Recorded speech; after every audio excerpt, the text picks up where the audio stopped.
জায়গাটার নাম হচ্ছে ভোলা মন্দির।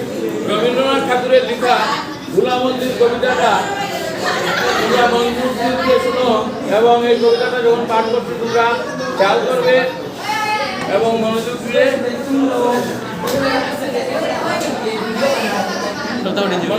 তোমরা শুনবে।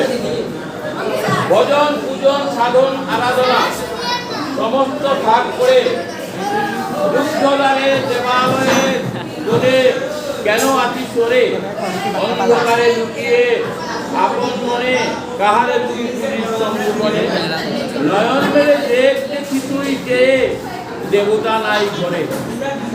আমরা ভজন পূজন সাধন করি, আরাধনা করি ঈশ্বরকে পাওয়ার জন্য। অনেক সময় রুদ্ধ ঘরে দেবালয়ের কোণে বসে আমরা ঈশ্বরকে ডাকি। অন্ধকারে কেন লুকিয়ে রাখে? ঈশ্বর সব জায়গায় বিরাজিত। ঈশ্বরকে সব জায়গায় পাওয়া যায়, ঈশ্বর সব জায়গায় আছেন।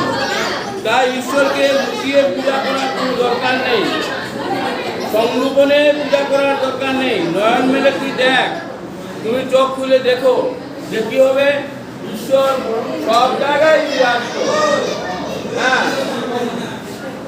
দেখি তুই কে, তুমি দেখো, চেয়ে দেখো, তোমার দেবতা তোমার ঘরে নাই। তোমার দেবতা তোমার ঘরে নাই মানে এর অর্থ হচ্ছে যে দেবতা এক মন্দিরের মধ্যে আবদ্ধ থাকে না, আল্লাহ মসজিদের মধ্যে আবদ্ধ থাকে না, হ্যাঁ, বা যীশু খ্রিস্ট গড গির্জার মধ্যে আবদ্ধ থাকে না। এরা সর্বত্র বিরাজিত, ঈশ্বর সর্বত্র বিরাজিত, ঈশ্বর সর্বত্র বিরাজিত। তাই ঈশ্বরকে ডাকতে হলে তোমরা কি করতে হবে? ঈশ্বরকে সংগোপনে ডাকতে হবে। ঈশ্বরকে সংগোপনে ডাকার কোনো মানেই নাই, বা মন্দিরে বসে বসে একা একা ঈশ্বর ভোজন করলে হবে না। ঈশ্বর সাধন করতে হলে ঈশ্বর সব জায়গাতেই আছেন। তিনি গেছেন দেখায় মাটি ভেঙে করছে চাষার চাষ। ঈশ্বর চাষা যে ক্ষেত করছে, হাল চাষ করে ধান চাষ করছে, এই জায়গাতেও ঈশ্বর আছেন। পাথর ভেঙে যারা কাজ করছে, কোথায় কাটছে, যেথায় পথ কাটছে 12 মাস যে শ্রমিক কঠোর পরিশ্রম করছে, তার মধ্যে ঈশ্বর বিরাজিত।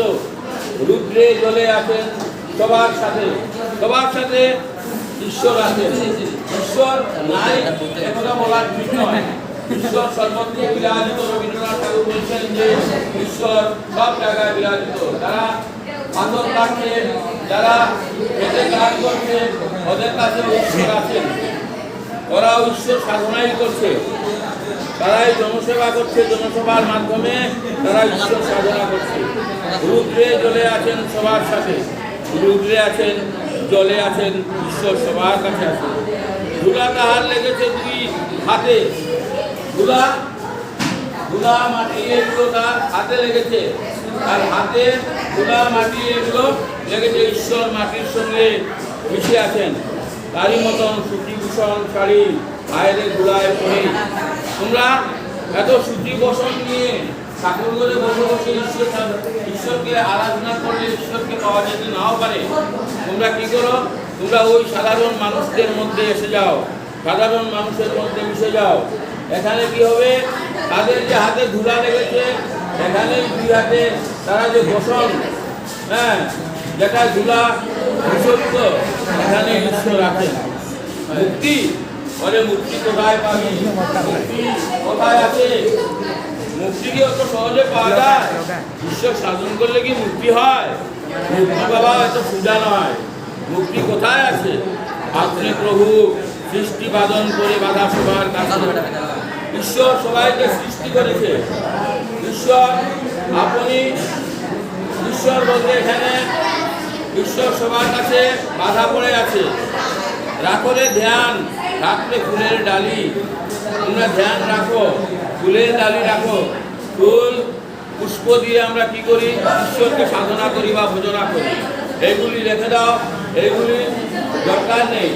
বিরূপ বস্ত্র লাগুক ধুলাবালি, বস্ত্র লাগুক বা ধুলাবালি লাগুক, হ্যাঁ, এইগুলোকে কর্মযোগ তার সাথে এক হয়ে ধর্ম করুক বলে।